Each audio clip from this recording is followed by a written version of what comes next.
Hey y'all, and welcome to Carbon Scoring, the best place for comics history and action figures, and home of the mystery box. And this week, you guys decided which box we were going to look at, and this one contains Iron Man figures from the late 90s to the early 2000s. If you're new to the channel, I display the best of my collection in what I call my secret lounge, my rotating museum dedicated to a lifetime of collecting action figures. But unfortunately, I can't display every single action figure that I've ever bought, and so some of them end up in storage bins just like this one. So let's pop the top and see what kind of surprises we have inside.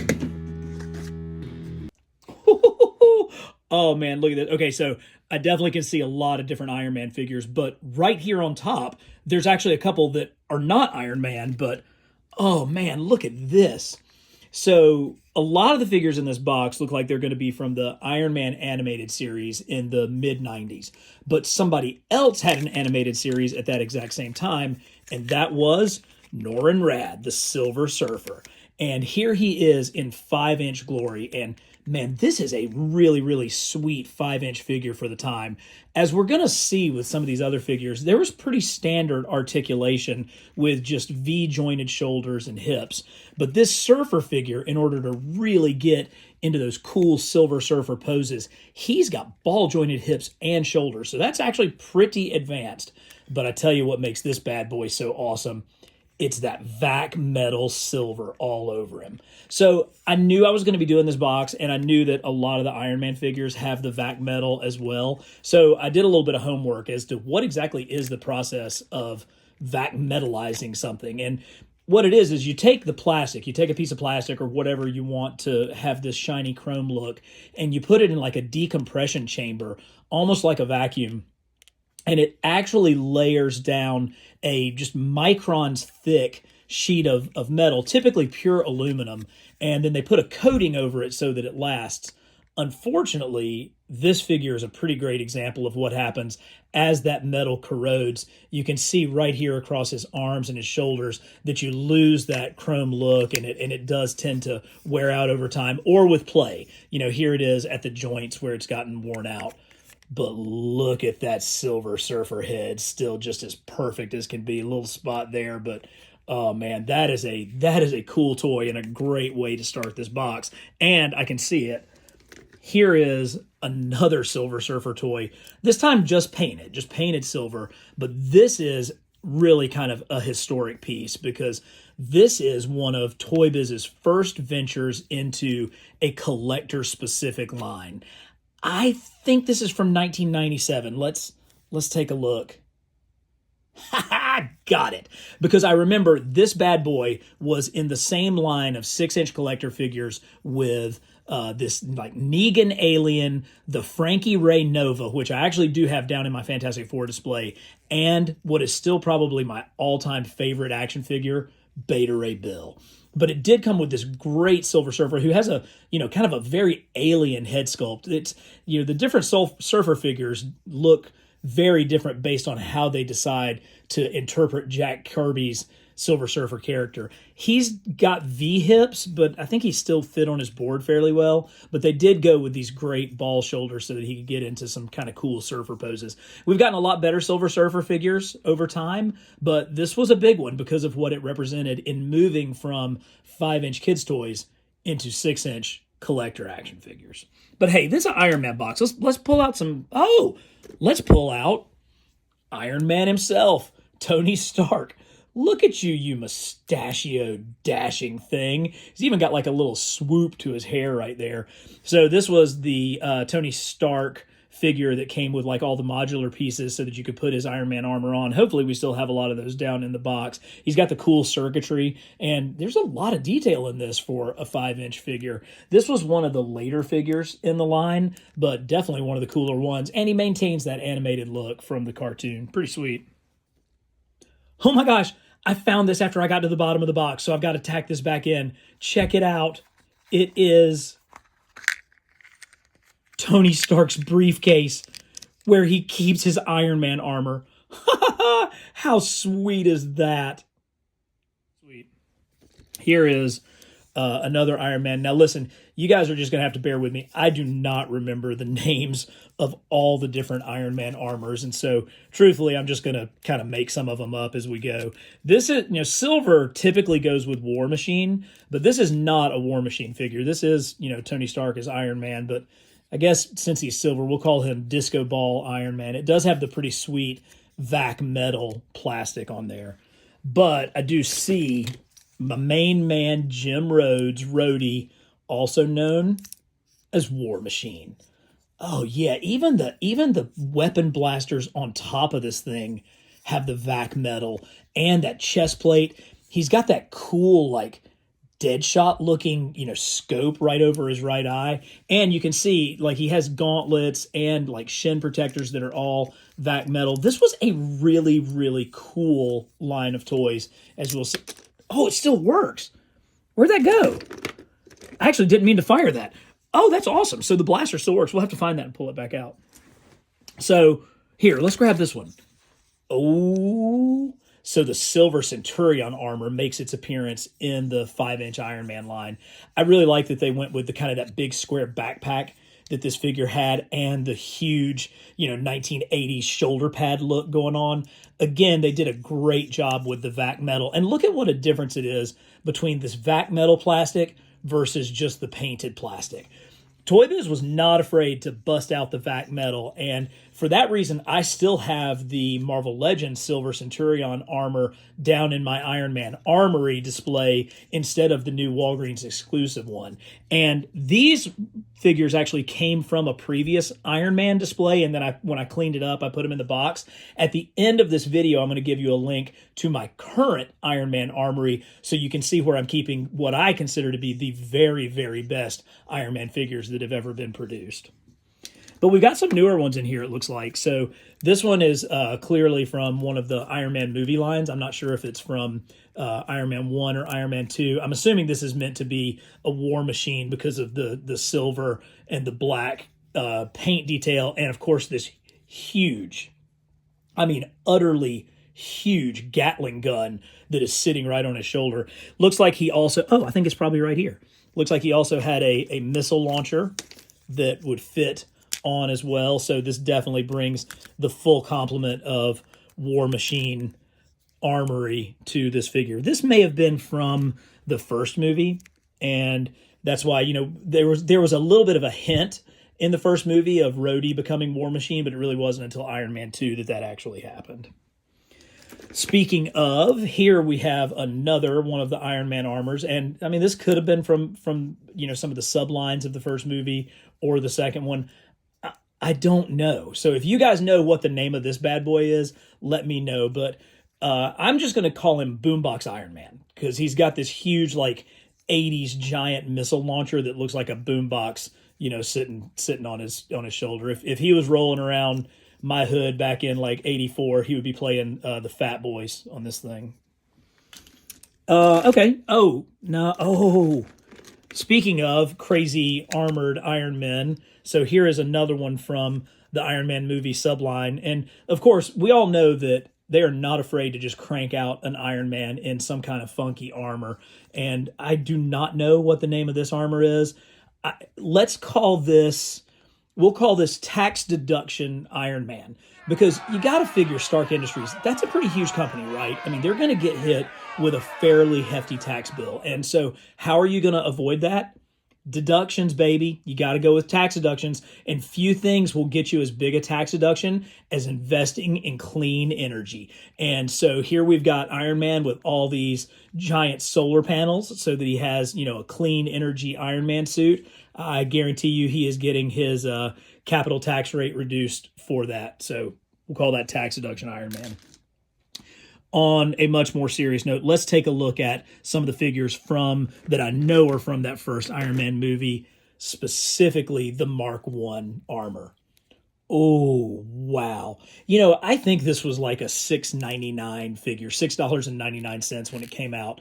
Look at the amount of detail that ToyBiz put into this armor from the very first Iron Man movie. It has the old used up Stark parts from the weapons that he sold. He's got where the flamethrower came out. He's got the belts and the, like the fan belts that were required to move his legs in this giant steel contraption. He has what looks like a lawnmower motor right here in the back of this thing. All of that is like fully sculpted and detailed. And he's got all of like this brown, weathering or, dare I say, carbon scoring to the old metal. Plus it's got that very, very accurate movie head. Ooh, that is nice.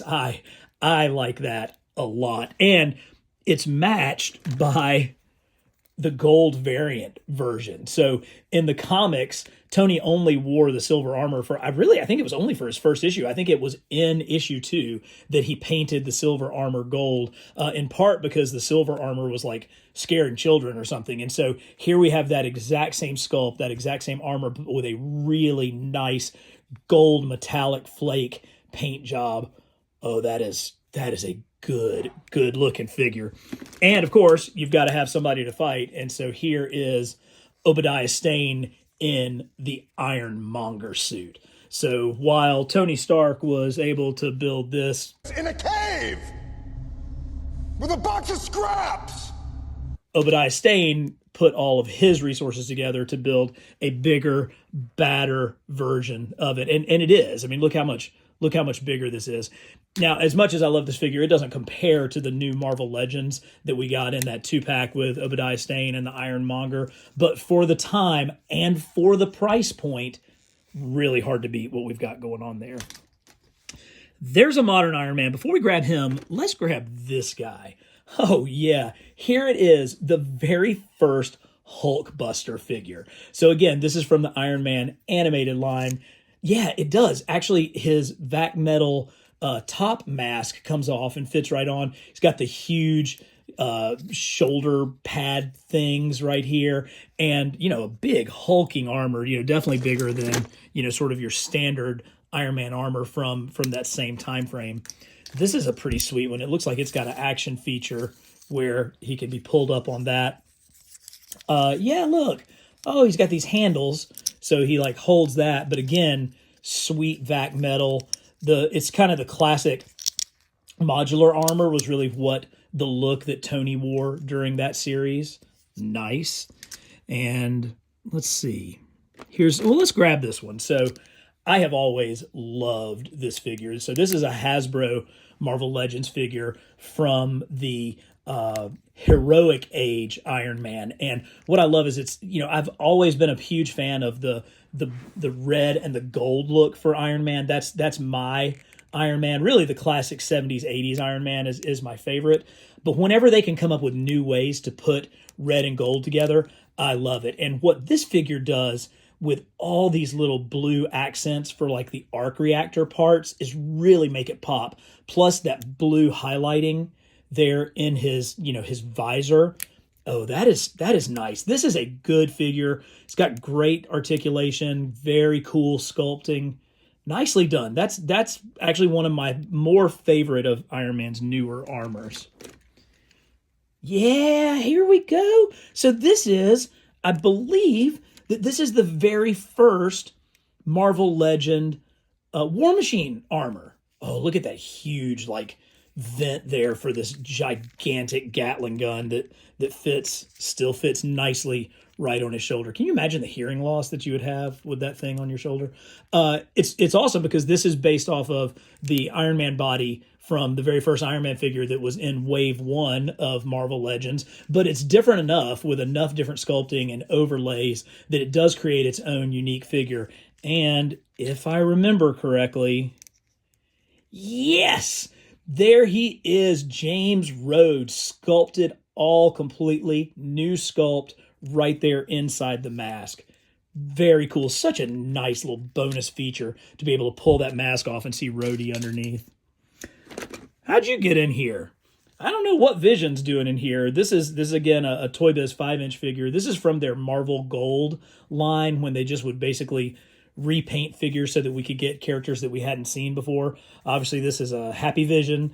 I wonder if he used to be like an angel figure or something that had wings back here on the back. But you can see that with this soft goods cape, they tried to give him that big, huge John Buscema-esque collar, but it didn't, it didn't really work. But anyway, Marvel Gold Vision hiding in there. Let's grab some of these little guys. Let's see who we've got down here at the bottom.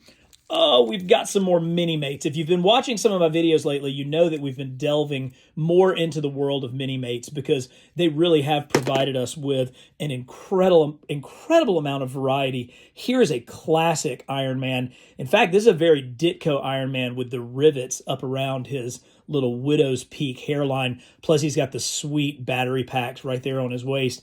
And here is everybody's favorite, Tony Stark. This almost looks like kind of that demon in a bottle era of Tony Stark. If you're familiar with the Tony Stark comics, the Iron Man comics, Tony had a problem with alcoholism, and it got the best of him during a period in the 1980s. That was when he lost Stark International to Obadiah Stane. It became Stane International, and eventually he lost the armor, and that was when Rhodey took over as Iron Man. But that looks a lot like a demon in the bottle mini-mate. And then here is another very classic 70s, 80s Iron Man mini-mate, and then a much more modern version. So this was the almost manga-inspired Iron Man. I do have the 6-inch version of this down in the Secret Lounge, and when you watch that video that I'm going to link at the end of this, you're going to see just how cool this figure can be in full scale. Let's grab a bad guy. Crimson Dynamo. Got his crimson vac metal. You can see where I'm missing some parts. Hopefully they are still down here in the box. But he came with a play feature. It looks like you could shoot some kind of blaster or missile right out of his chest. One of our Soviet comrades from the Soviet super soldiers. Almost didn't see this guy. Ha! Because it's Stealth Iron Man. You get it? It's good, right? You got that one? Stealth Iron Man? So this is actually one of the Diamond Select, Marvel Select 7-inch scale figures. You can tell immediately that he's bigger than the 6-inch scale figures. It's basically just a straight repaint of kind of one of these more modern Iron Men, but in the blue stealth armor. Still pretty cool, though. Definitely looks good. What is this? Are you supposed to be like a Vault's guardsman? You've got like a star. I don't know what you are. I'm not exactly sure. I don't know if there's a date anywhere on you. Certainly somebody in the comments can help me out if this is another Soviet or if this is supposed to be a Vault guardsman or who this bad boy is supposed to be. Pretty cool looking figure. I definitely like the way they did that mask and that visor with the green and white blending apart. Oh, yeah, another. So this is the sculpt of the Ultimates armor from Brian Hitch and Mark Miller's Ultimates comic. This was the same sculpt for that, but it's a different paint job. Pretty cool. I like it. Oh, more MiniMates. Let's see what we've got down here. Oh, that's a cool one. Now, this is different from the one that we just saw. So another more modern armor. Wait a minute. Do I remember? It does. It's got a little MiniMate Tony Stark head underneath. I'm going to put this back because that is just bound to be lost if I don't. But, oh, how cool is that? Once again, see, I told you, it's hard to put back on. MiniMates absolutely rule. Like, here's like a battle-damaged Tony. Oh, modular armor. So modular armor came out in the 6-inch line this past year, and it was on everybody's top 10 list, partly because we hadn't gotten one since a really, really sketchy one back in the ToyBiz days. Y'all know how much I love ToyBiz figures, but that ToyBiz modular armor Iron Man was not very good. But boy, this is good and a really great representation of it. So glad to have you back in the top 10. And now we're talking about the Steve Ditko Iron Man. So Steve Ditko, the co-creator and driving creative force behind Spider-Man, would, fill in on different Marvel titles, particularly when a book was behind or, needed kind of a pick-me-up. And so he drew an issue of Iron Man and just basically changed the whole costume, changed the whole uniform. So Iron Man was just wearing his gold costume. Here it is. I knew it would be down here wearing his gold costume at the time, which was basically his Mark I armor just painted gold. And it was big and bulky and square. And I think this mini-mate actually does a pretty perfect job of representing that. Ditko completely switched the armor up to what is now the classic red and gold. So it was Steve Ditko that brought us the red and gold armor. And you can always tell a Ditko design because he's got the big pointy ears on the face mask. And so the Marvel Legend 20th anniversary figure that's coming out of Iron Man has got the Ditko mask, which makes me very, very happy. And another pretty cool modern Iron Man mini-mate. Let's see who this is.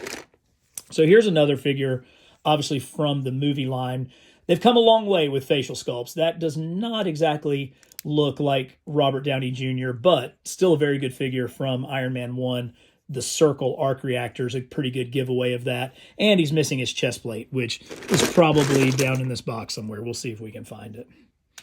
Here is Mark II Iron Man, the silver Iron Man before he decided to go ahead and paint things red and gold. Pretty cool. Took him for a test drive, as I remember in the film. Ah, here we go. So I do have, oh, nice. Here's several. Here's several of the Marvel Universe figures. Now, we actually saw this just a minute ago in 6-inch scale. This is the Heroic Age Iron Man. And actually, the little arc reactor lights on this one might even be more prominent and more impressive than they were on the 6-inch figure. Here is a very classic 80s, 70s Iron Man and Mark I. So, I mean, that really does look like something that you could just, build. In a cave! Pretty sweet. Okay, this is another Silver Centurion. So we've seen him. Here is a different... This was still probably from the first Iron Man movie because it's basically that same sculpt of the figure. They just said, hey, we got a lot of extra paint. Let's see if we can just sell a whole bunch more of these things. So... let's call this one the Pittsburgh Steelers Iron Man. So Steel City, Steel Man. Can we call him Steel Man? That sounds terrible. Let's stick with that. Here's another Rhodey. This is actually the first version of War Machine. Looks like his blasters and Gatling gun and missile launcher have come off, but this is basically just the same sculpt as the original Iron Man, but in the War Machine paint style. Oh, here we go. Here's another Mark I Iron Man, but he's got Tony Stark's head. There was a lot of speculation back when the very first issues of Iron Man came out, and it was Jack Kirby who drew the very first issue, that he may have based Tony Stark's look on the appearance of Stan the Man Lee himself. This is an attempt at a first movie Silver Centurion armor. Instead of the gold, it's the silver and red. And here's another pretty cool Hasbro figure. So this is a little bit of a newer one. And I've given Hasbro some crap over time for not having the metallic paint that ToyBiz used. But here they do something different. They use this pearlescent plastic. You can kind of see the wavy grain that is going through all of this. And while it's not the same metallic look, it does provide a little something extra, more than just the flat paint, that kind of gives him a bit of an armored look. So I think that's a good compromise for some of these figures, that pearlescent plastic. And again, what a great head sculpt. That's actually a really strong figure. I like that mask. That's a good one. Let's see if we got some more obscure characters down here. We have another James Rhodes, but this time, oh yeah, he's got the flat top. Straight out of 1993. I love it. Oh, this was actually... So this run of Iron Man, when he had these big boots with the cutouts and then the similar cutouts on the gloves, I loved this era in the comics. Oh good, I've got his arm. So this was a time when David Michelini and Bob Layton were on the book, as well as Butch Guice. And there were some great stories during this era. Tony was kind of back in the armor, having gotten it back from Rhodey. And look, they've even got this like pretty sweet metallic overlay to give him those bulkier shoulders that this version of the armor had. That's a good one. I like that. All right, here's a couple that I'm not quite as familiar with. I do not necessarily... Oh, wait a minute. This is the samurai armor. And that I'm actually not making that up. This is actually called the samurai armor. And look at his eyes. Do they look like a certain character that you may be familiar with? Yeah, I think so. This guy looks like Spawn in the face. This is a straight up ToyBiz looking to capitalize on some of the success that Todd McFarlane was having with his Spawn figures, where he was coming out with Pirate Spawn and Ninja Spawn and Samurai Spawn. So here is Samurai Iron Man with basically a Spawn mask. Also pretty reminiscent of Deadpool too, so, there's not that many original ideas out there, but how about that? Oh, how I hate you. I really, really despised when Norman Osborn was wearing the Iron Man armor when he was the head of Hammer, and he's got Captain America's shield and Iron Man's armor, and the daggum Green Goblin is in here. Not cool. I actually don't even know why. I hate that character so much. I'm not even sure why I bought this figure. I guess because I buy all the figures, I guess, but I don't... we're putting that one down. Oh, hey, that's... I've been missing that. That's the shoulder pad from the Onslaught Build-A-Figure. I have no idea how it ended up in this box, but that's pretty cool. We're going to put that out. We're going to need that later. Definitely have some miscellaneous parts. Oh, here are, that's the other leg for Samurai. And let's see, there's some other green stuff happening here. Possibly going to Samurai. Ah, there's that blaster from the very early one we saw. Oh, look at this. Look at how incredible this is. This is a MiniMate Hulkbuster suit. Are you kidding me? They got this much detail and this much awesome packed into a 2-inch MiniMate figure. Oh my gosh. Yep, and I knew it. Look at that. The giant dome lifts up, and there's an Iron Man head underneath. MiniMates, you deserve so much more love. We're going to be bringing more and more love to MiniMates as we keep going with this. Here is another Mark I Iron Man. We've got Rhodey again. I believe these are the Hulkbuster's legs. Those are the shin pieces that go on the Hulkbuster. And broken up into 2 pieces, a MiniMate Silver Centurion. Nice. That looks really nice. I like that a lot. And hey, you got to save the best for last. Good old Century. I know absolutely bupkis about this figure. I know that he was part of the ForceWorks team in the cartoon, which was Iron Man and War Machine and Hawkeye and Spider-Woman, and then this cat Sentry. I don't know if this dude has ever shown up in a Marvel comic or not. He's got giant monkey skull knee pads with matching earrings, I guess, that go on either side. He's got these wraps on his legs for his Venus stasis. He's got a giant axe, because of course he does, and chains around his, breasts. He's got nipple chains, got chains around his arms, and a cape, because, a cape. Why not? This is such 90s nonsense. It's like everything that you could have possibly... No!